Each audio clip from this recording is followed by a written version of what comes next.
Everyone, good morning. সকাল সকাল দেখো স্নান করে চলে এসেছি, কিন্তু স্নান সেরে এসেছি তাই কি, কিন্তু এত গরম গরমে আর টিকতে পারা যাচ্ছে না, খুব গরম পড়েছে। মাঝে দিয়ে তো খুব বৃষ্টি দিয়েছিল, কিন্তু এখন আবারও বেশ গরম পড়ে গেছে।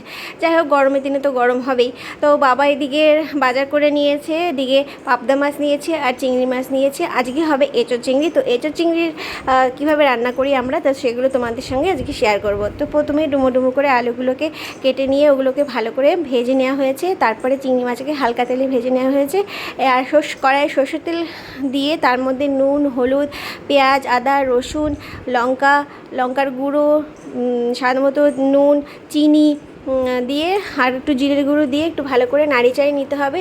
যেহেতু এক্ষেত্রে আমরা এখানে গরম জল ইউজ করি, তাই একটু সামান্য পরিমাণ গরম জল একটু দিয়ে দিতে হবে, যাতে করে মশলাটা তলায় লেগে না যায়। যাই হোক, তেল ছাড়া অবধি অপেক্ষা করতে হবে। তারপরে তার মধ্যে সিদ্ধ করে রাখা এঁচোড়গুলোকে দিয়ে দিতে হবে। আর আগে থেকে ভেজে রাখা আলু আর চিংড়ি মাছগুলোকে এবার ভালো করে দিয়ে একটু কষিয়ে চড়িয়ে তারপরে একটু গরম জল দিয়ে দিতে হবে। আমরা প্রত্যেকটা রেসিপিতেই আমরা গরম জল ইউজ করি, যেহেতু গরম জল দিলে তরকারিটা টেস্ট হয়। তো যাই হোক, এখন এই পর্যায়ে একটু ফুটে উঠলে একটু নামানোর আগে একটু গরম মশলা দিয়ে নামালে ব্যাস হয়ে যাবে। বাই।